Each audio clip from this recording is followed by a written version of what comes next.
안녕하십니까 성도 여러분. 저는 한 주간 잘 지내셨습니까? 사랑합니다. 축복합니다. 오늘 우리가 함께 은혜 받을 말씀은 누가복음 4장 18절 그리고 31절로 36절 말씀입니다. 제가 봉독하겠습니다. 주의 성령이 내게 임하셨으니 이는 가난한 자에게 복음을 전하게 하시려고 내게 기름을 부으시고 나를 보내사 포로된 자에게 자유를 눈먼 자에게 다시 보게 함을 전파하며 눌린 자를 자유케 하고 주의 은혜의 해를 전파하게 하려 하심이라 하였더라. 31절 말씀부터입니다. 갈릴리 가버나움 동네에 내려오사 안식일에 가르치시매 저희가 그 가르치심에 놀라니 이는 그 말씀이 권세가 있음이로라. 회당에 더러운 귀신 들린 사람이 있어 크게 소리질러 가로되 아 나사렛 예수요 우리가 당신과 무슨 상관이 있나이까? 우리를 멸하러 왔나이까? 나는 당신이 누구인지 아노니 하나님의 거룩한 자이니이다. 예수께서 꾸짖어 가라사대 잠잠하고 그 사람에게서 나오라 하시니 귀신이 그 사람을 무리 중에 넘어뜨리고 나오되 그 사람은 상하지 아니한지라. 다 놀라 서로 말하여 가로되 이 어떠한 말씀인고 권세와 능력으로 더러운 귀신을 명하며 나가는도다 하더라. 아멘. 예수님께서 성령의 존재를 설명하실 때 바람에 비유하셨습니다. 이 성령의 이름이 헬라어로 푸뉴마인데 그 이름의 뜻 중에 바람이라는 의미가 있습니다. 바람은 성령의 존재를 잘 설명해 줍니다. 바람의 존재는 볼 수도 만질 수도 없습니다. 잡을 수도 없습니다. 사람의 존재를 보는 것으로 만지는 것으로 확인하려고 하는 사람이 있다면 그 사람은 평생 노력해도 불가능한 일입니다. 바람의 존재를 알 수 있는 딱 한 가지 길이 있다면 그것은 바로 느끼는 것입니다. 우리가 영의 존재를 알 수 있는 길은 느끼는 것입니다. 어떤 사람은 마음에서 느끼고 또 어떤 사람은 몸으로 느끼는 경우도 있습니다. 또 어떤 사람은 환상을 보기도 했는데 환상도 느낌입니다. 어떤 분은 영혼에서 느끼는 분도 있습니다. 평안, 사랑, 용서, 치유 이런 것들은 영혼의 성령이 임할 때 오는 것들입니다. 어떤 분은 생각에서 느끼기도 합니다. 이렇게 살면 안 되지. 바로 그 생각에 성령이 임하신 것을 받는 느낌인 것입니다. 어떤 분은 강하게 느끼는 분이 있고 또 어떤 분은 본인이 잘 모르는 경우도 있습니다. 예민한 분은 강하게 느끼고 또 좀 둔감한 사람은 느낌을 잘 모를 수도 있습니다.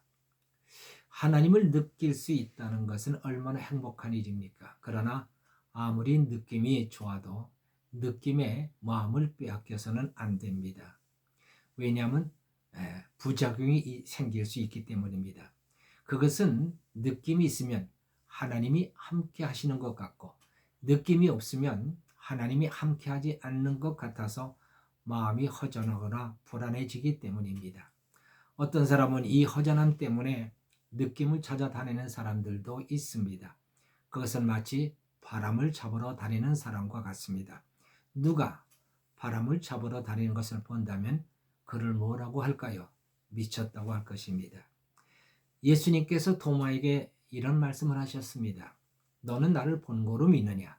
보지 못하고 믿는 자들이 복되도다 하셨습니다. 우리가 하나님을 느낄 수 있다는 것은 얼마나 복된 일입니까? 그러나 더욱 복된 일은 하나님을 느끼든 느끼지 못하든 변함없이 하나님의 사랑을 믿는 것입니다. 사랑하는 남녀가 있습니다. 그들은 결혼을 했습니다. 그들은 늘 마주하여 서로를 느꼈습니다. 서로의 얼굴을 만져보고 행복했습니다. 그러나 언제까지나 그렇게 살 수는 없는 것입니다. 이제 그들은 자세를 바꿔야 합니다. 상대에 대한 믿음과 사랑을 가지고 당신은 당신의 일, 나는 내 일을 해야 하는 것입니다. 성도 여러분, 오늘 본문은 성령 받은 사람들이 어떤 삶을 살아야 하는지에 대해서 예수님은 오늘 본문을 통해서 잘 보여주고 계십니다. 첫째는 권세 있는 말씀을 가지고 살아야 한다는 것입니다. 예수님께서 안식일날 회당에 들어가셔서 말씀을 가르치셨는데 그 말씀에 권세가 있다고 했습니다. 오늘날 한국교회 크리스찬들이 왜 하나님의 뜻대로 살지 못하고 있습니까? 권세 있는 말씀을 붙잡고 살지 않기 때문입니다. 다시 말해서 이 하나님의 말씀, 성경 말씀 자체에 권세가 있다는 사실을 믿지 않습니다. 하나님께서 말씀에 하나님의 권위와 권세를 부어주셨다는 사실을 깨닫지 못하고 있습니다. 성경 말씀은 그냥 성경 이야기가 아닙니다.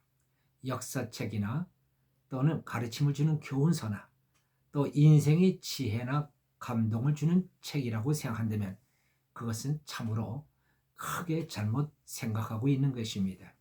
그런 책들은 서점에 가면 산더미처럼 쌓여 있습니다. 어떤 책들은 재미도 있고 감동도 주고 오랫동안 간직하고 싶은 아름다운 글도 있습니다. 그러나 그것은 권위와 권세가 있는 것이 아닙니다. 그것이 내 인생을 좌지우지할 수 있는 것이 아닙니다. 그러나 하나님의 말씀은 다릅니다. 우리의 인생을 좌지우지하는 것입니다. 옛날에 금부도사라는 직책이 있었습니다. 이 사람은 왕의 명령을 담은 어명을 가지고 죄인들을 찾아갔습니다. 어명에 죄인은 사사하라 하면 사약을 먹고 죽어야 했고 죄인은 복직하라 하면 금이 환영했습니다. 어명에 따라 죽기도 하고 살기도 하고 유배를 당하기도 하고 금이 환영하기도 하는 것입니다. 금부도사가 가지고 온 어명에 왕의 권위와 권세가 있는 것입니다. 그래서 어명을 받은 사람들은 어명 앞에 꿇어 엎드려 어명을 받들었습니다. 성경 말씀이 바로 어명입니다. 하나님의 권위와 권세가 있는 것입니다. 시편 107편 10절로 11절 말씀을 보면 사람이 흑암과 사망의 그늘에 앉으며 곤고와 쇠사슬에 매임은 하나님의 말씀을 거역하며 지존자의 뜻을 멸시함이라. 이는 하나님의 말씀을 거역하고 지존자의 뜻을 멸시한 사람은 쇠사슬에 매어 감옥에 가두라는 명령입니다. 또 시편 107편 20절을 보십시오. 저가 그 말씀을 보내어 저희를 고치사 위경에서 건지시는도다 하셨습니다. 이는 죽을 지경에 놓인 사람을 살려 온전케 하라는 어명입니다. 말씀을 믿고 순종하면 말씀대로 되는 것입니다. 말씀에 권위와 권세가 있기 때문인 것입니다. 마태복음 8장에 보면 로마 백부장의 이야기가 나옵니다. 로마 백부장이 예수님을 찾아왔습니다. 그는 자기 하인을 고쳐주기를 간청했습니다. 예수님께서 그 청을 들어 그의 집에 가고자 했는데 백부장 하는 말이 내 집에 들어오심을 감당하지 못하겠으니 다만 말씀으로만 하옵소서. 그리하면 내 하인이 낫겠습니다. 이렇게 이야기합니다. 이 백부장의 믿음을 보고서 예수님이 감격해버렸습니다. 이스라엘 중에 이만한 믿음을 만나보지 못했다고 했습니다. 그리고 하시는 말씀이 가라 내 믿음대로 될지어다 그랬더니 그 시로 그 하인이 그 병에서 나았다고 합니다. 이 사건이 우리에게 무엇을 가르쳐주고 있습니까? 하나님의 말씀에 하나님의 권위와 권세가 있다는 것을 보여주는 것입니다. 사람의 글과 또 말은 마치 육체의 연습과 같아서 그 좋은 말과 글이 약간의 유익이 됩니다. 그러나 권세 있는 말씀은 금생과 내세의 큰 유익이 있는 것입니다. 말씀을 권세 있는 말씀으로 받으십시오. 백부장의 믿음을 가지십시오. 살고 죽는 것이 말씀에 있음을 믿으시기 바랍니다. 권세 있는 말씀을 가지고 사는 자가 마침내 승리하는 것입니다. 말씀을 하나님의 말씀으로 믿으며 권세 있는 삶을 살 수 있는 여러분들이 되시기를 주 이름으로 축원합니다. 둘째는 성령이 임한 사람은 귀신을 용납하지 않습니다. 33절에 회당에 귀신 들린 사람이 있었습니다. 회당에 귀신 들린 사람이 있는 줄을 아무도 몰랐습니다. 예수님께서 권세 있는 말씀을 선포하니까 귀신이 견디지 못하고 자기 정체를 드러냅니다. 그리고 마침내 예수님의 말씀 앞에서 그는 견디지 못하고 떠나갑니다. 권세 있는 하나님의 말씀이 있는 곳에 성령께서 역사하시고 성령께서 역사하시면 귀신이 견디지 못하고 떠나가는 것입니다. 여기 귀신이 하는 말을 들어보십시오. 우리가 당신과 무슨 상관이 있나이까? 서로 상관하지 말자는 뜻입니다. 나는 당신을 상관하지 않을 터이니 당신도 나를 상관하지 말라. 그냥 이대로 살자는 겁니다. 그러면서 하는 말이 나는 당신이 누구인 줄 아노니 하나님의 거룩한 자입니다.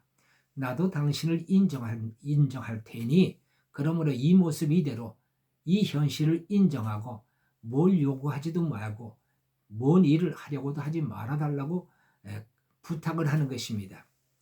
오늘날 한국교회 교인들을 보면서 지금 귀신이 원하는 것처럼 그렇게 살겠다는 사람들이 너무 많이 있는 것을 보게 됩니다. 나에게 더 이상 요구하지 말라는 것입니다.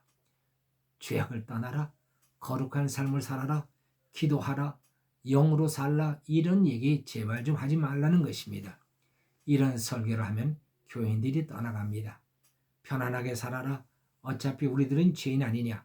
그러니까 있는 그대로 현실 세계를 인정하고 살라고 설교하면 그러면 좋아합니다. 부담 주지 않는 말을 좋아하는 것입니다. 부담 주면 떠나갑니다. 전혀 부담 주지 않고 도전을 주지 않는 교회로 사람들이 옮겨갑니다. 귀신이 원하는 대로 살겠다는 것입니다. 그러나 이건 아닙니다. 예수님이 이 땅에 오신 목적이 결코 아닙니다. 이건 귀신과 짝짓고 살겠다는 것입니다. 귀신과 짝짓고 살면서 어떻게 하나님의 나라를 이루며 하나님이 주시는 복을 누리고 장차 하나님 나라에 영광스럽게 들어갈 수가 있겠습니까? 우리는 성령을 받은 사람들입니다. 하나님의 나라는 성령 안에서 의와 평강과 희락이라고 하셨습니다.